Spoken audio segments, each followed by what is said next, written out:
Did you know that a common ingredient in your kitchen can have a deep spiritual impact? Salt, besides seasoning your meals, carries a hidden symbolism that most people are unaware of. Get ready to discover how this seemingly simple mineral plays a crucial role in the Bible and can reveal hidden truths about spiritual power that you never imagined. Salt in biblical times was much more than just a seasoning for food. It was an essential and valuable resource, loaded with symbolism and meaning. In the ancient world, salt was known as white gold and played a fundamental role in daily life, so much so that in some cultures it was even used as currency. But why did salt specifically receive so much attention in the Bible? To understand this, we need to dive into the culture and practices of biblical societies. Life back then was much harder than we can imagine today. There were no refrigerators to preserve food, and the main way to keep food from spoiling was by using salt. This mineral not only prevented food from decaying, but also symbolized purity, permanence, and covenant. The symbolism of salt in the Bible goes beyond its practical function.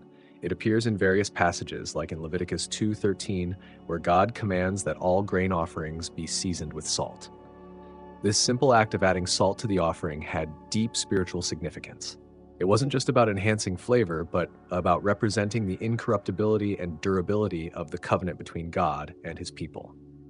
Salt, therefore, became a symbol of faithfulness and commitment, something that could not be broken or corrupted. This idea of salt as a symbol of something eternal and incorruptible makes sense when we consider how it was viewed in ancient times. Unlike other foods that could spoil, salt was able to maintain its purity over time. Just as salt preserved meat from decay, it also represented the purity and permanence of divine covenants. But the meaning of salt goes even deeper. In the biblical context, it was also used in purification rituals. People believed that salt had the power to ward off evil and purify what was impure. This ritualistic use reflects the belief that salt had an almost sacred power, capable of maintaining integrity and purity in the face of corruption. In the Bible, salt also stands out as a powerful symbol of covenant and alliance. This symbolism dates back to ancient practices where salt was used in ceremonies to seal agreements and commitments, both between people and between God and his people. When salt was shared in an agreement, it meant that the covenant was inviolable and eternal. An example of this can be found in Numbers 18 and 19, where God speaks to Aaron about the perpetual covenant of salt with the priests. This covenant of salt wasn't something temporary, but a lasting alliance, symbolizing the permanence of the relationship between God and the priests. The use of salt here emphasizes that this agreement was incorruptible and eternal, just as salt preserves the purity of food. In the social context of the time, meals were a sacred occasion, and sharing salt during a meal was an act of great significance. When people ate together, the salt represented the covenant of hospitality and friendship. Breaking this covenant after sharing salt was seen as a serious betrayal.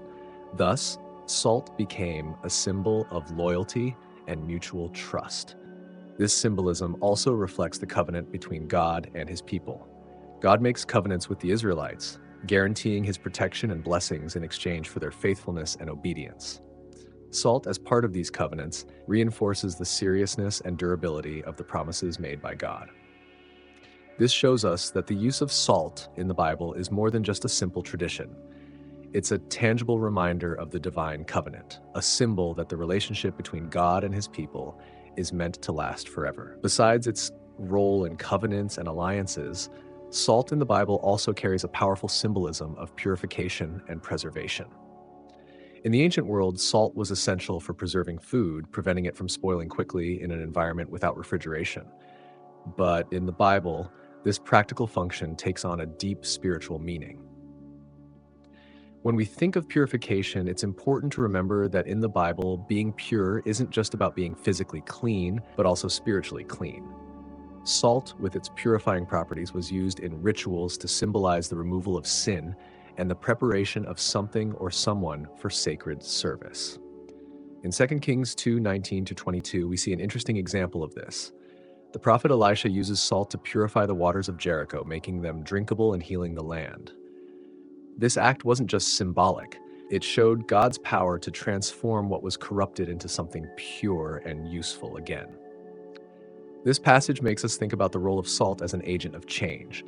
Just as salt turned bitter water into sweet, it also symbolizes God's ability to renew and purify our lives. When we apply this concept to our spiritual lives, salt becomes a symbol of the need to preserve our faith and purify ourselves from the corrupting influences of the world.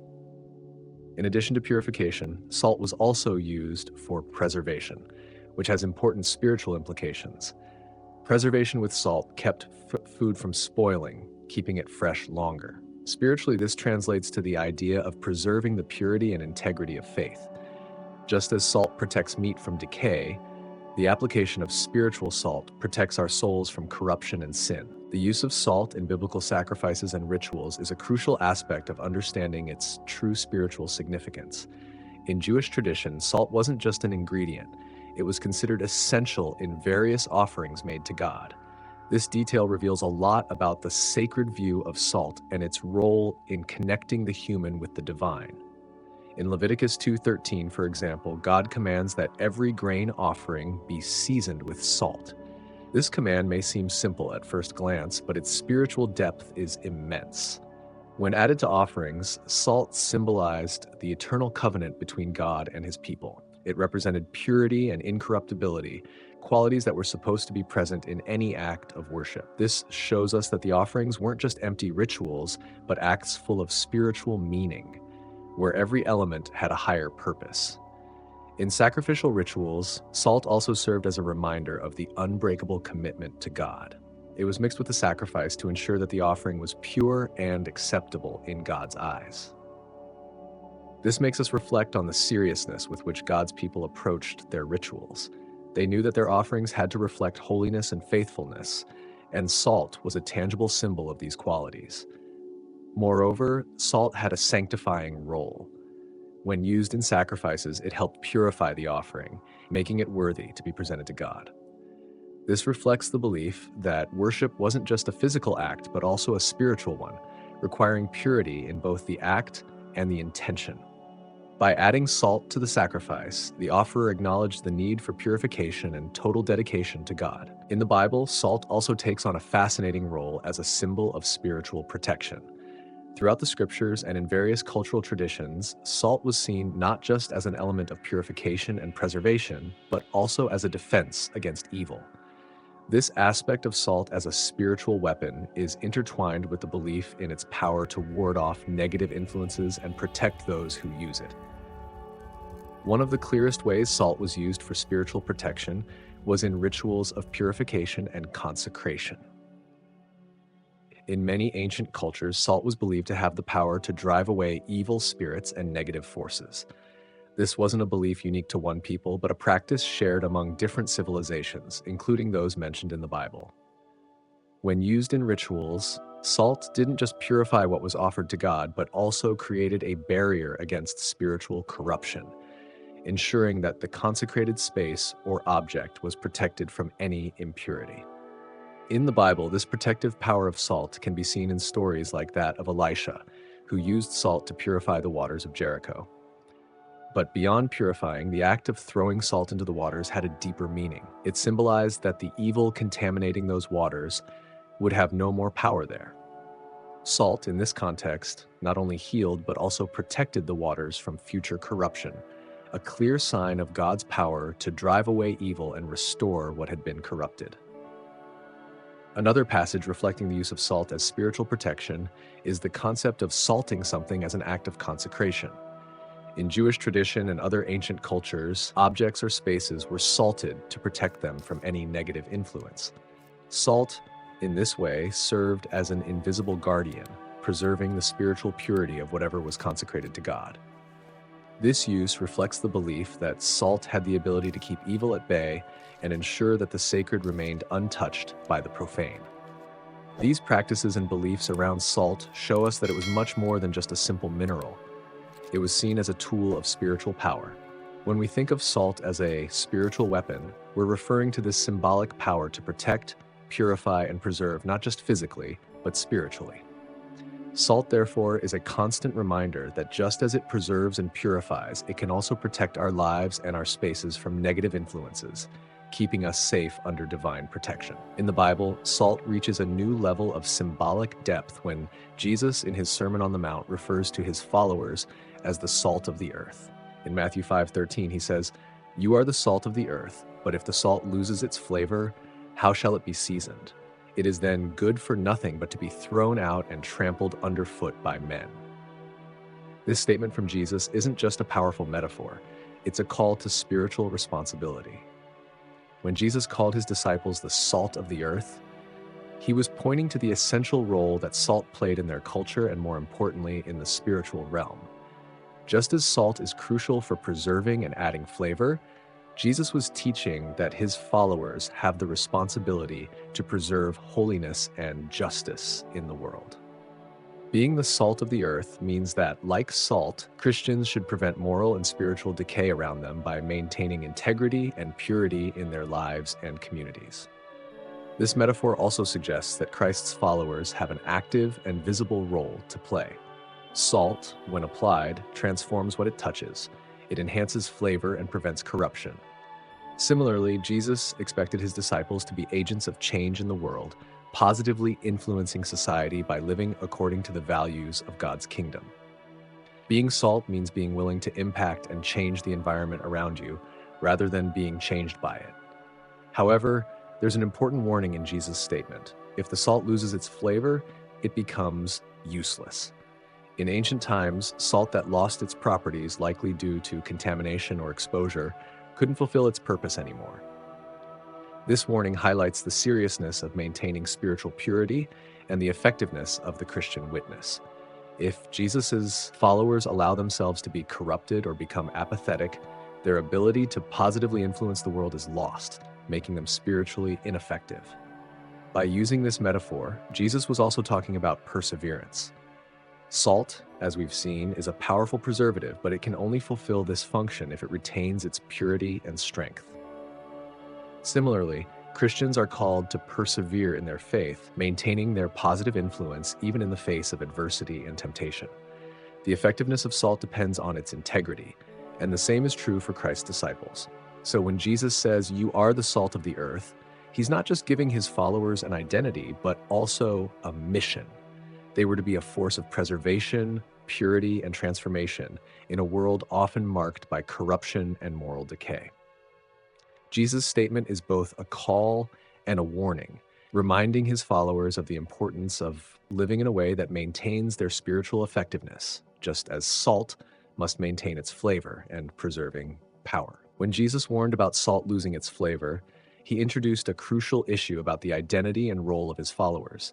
If the salt loses its flavor, how can it be restored? This question isn't just rhetorical. It carries deep spiritual significance because it speaks to the essence of faith and the risk of losing what makes us effective and useful in God's kingdom. Salt that loses its flavor is a picture of faith that becomes bland, lifeless, and without impact. In the physical sense, salt without flavor is useless. It can no longer preserve, purify, or add taste, making it worthless and fit to be thrown out. Similarly, when the faith of Christ's followers becomes diluted or compromised by the world, they lose their ability to positively influence and fulfill the purpose for which they were called. This loss of flavor symbolizes the loss of spiritual integrity. In a culture where salt was essential, losing its properties meant losing its intrinsic value. For Christians, this translates to losing the fervor, passion, and authenticity of their faith. When this happens, the Christian witness weakens, and their ability to transform lives and communities fades. Jesus warned about this danger because he knew that without vibrant and pure faith, his followers couldn't fulfill their mission to be the light and salt of the world. So how can we prevent salt from losing its flavor? The key lies in purity and constant renewal. Just as salt needs to be kept pure and uncontaminated to fulfill its function, Christians must protect their faith from corrupting influences that can dilute it. This means living in holiness, maintaining a life of prayer and studying the Word, and being vigilant against temptations that try to pull us off track. It's a call to perseverance, to a life of constant and renewed dedication to the Lord. The idea of losing flavor also makes us think about commitment. Jesus calls us to total and unwavering commitment. Flavorless faith is often the result of a divided life, where devotion to God competes with other loyalties. This kind of fragmented commitment inevitably leads to the loss of spiritual flavor because we can't serve two masters. Salt that loses its flavor is a metaphor for a divided heart, for the lack of total commitment to Christ's teachings. Therefore, Jesus' warning about salt losing its flavor is a reminder to each of us about the importance of keeping our faith pure and vibrant. It's a call to be intentional in our spiritual walk, avoiding the traps that can cause us to lose our purpose and effectiveness in God's kingdom. Just as salt is only useful when it retains its properties, we too can only be effective in fulfilling our mission when our faith is alive, pure, and unshakable. Today, the concept of salt as a spiritual weapon still resonates deeply. Contemporary applications of this idea show that the symbolic power of salt as taught in the Bible can be interpreted and used in ways that directly speak to the spiritual realities and challenges we face in the modern world. The idea of using salt for spiritual protection isn't just a thing of the past. Many Christian traditions still use salt in rituals of consecration and purification. For example, in some liturgies, salt is blessed and used to purify baptismal water, symbolizing the cleansing of sins and the protection of the baptized against evil forces. This ritual act isn't just an ancient tradition, but a living application of salt's power to preserve and protect, just as described in the Bible. Additionally, salt serves as a symbol of commitment and integrity in the everyday lives of Christians. Keeping the flavor of salt in practical terms means living a life that consistently reflects Christ's teachings without compromising with corruption or sin. It means acting with justice, mercy, and love, standing firm in the principles of faith, even when faced with a world that often challenges these values. Salt also remains a powerful metaphor for the Christian's role in society. In a world often marked by injustice, corruption, and moral decay, Christ's followers are called to be agents of change, preserving the values of God's kingdom and promoting peace and justice. Being the salt of the earth today means being an active and positive presence, resisting spiritual and moral decay around us while promoting what is good and just. Moreover, in an age where digital connections often dilute the depth of human relationships and the authenticity of faith, being salt means bringing back integrity, commitment, and truth to our daily interactions and communications. This could mean being a voice of hope and truth amid the cynicism and misinformation that proliferate on social media, or simply living transparently and with integrity wherever we are. Therefore, salt as a spiritual weapon today manifests in various forms: in the conscious practice of an honest faith, in the active promotion of justice and goodness, and in the defense of spiritual and moral purity. This isn't a weapon in the conventional sense, but a powerful force that fights against corruption, injustice, and decay, both in our own lives and in society as a whole. When we consider the full significance of salt in the Bible, we realize that it's not just an everyday element, but a powerful and multifaceted symbol that permeates spirituality and religious practice. In its various roles, as a purifier, preserver, symbol of covenant, and spiritual weapon, salt reveals deep truths about our relationship with God and our role in the world. The hidden truth of salt in the Bible invites us to look beyond its physical aspect and understand its spiritual symbolism. From ancient practices of purification and sacrifice, through the covenant of salt as a symbol of faithfulness, to Jesus' call for us to be the salt of the earth, salt represents the purity, preservation, and integrity that should characterize the life of every follower of Christ. This truth reminds us that just as salt preserves what is good and prevents decay, we are called to preserve spiritual purity in our lives and resist the corrupting influences around us. The salt Jesus mentions isn't just a seasoning, but a metaphor for the moral and spiritual strength we must maintain in order to fulfill our divine purpose. Moreover, salt as a symbol of covenant reinforces the idea of an unbreakable commitment to God. Just as salt was used to seal pacts and covenants in the past, our faith should be marked by loyalty and integrity that cannot be compromised. This commitment, however, isn't passive. It requires ongoing action to preserve not only our own spirituality, but also the justice and goodness around us. Finally, salt as a spiritual weapon challenges us to see our faith as an active defense against evil and corruption. This weapon isn't made of violence or physical force, but of purity, truth, and faithfulness, qualities that protect us and enable us to protect others, acting as agents of positive change in the world. If you were surprised by the revelations about salt and want to explore more biblical mysteries like this, don't forget to subscribe to the channel so you don't miss any of our upcoming videos. Give this video a like if it brought you new perspectives, and share in the comments what you found most surprising about salt as a spiritual weapon. Your opinion matters and can help deepen our discussion on these fascinating topics. See you at the next discovery.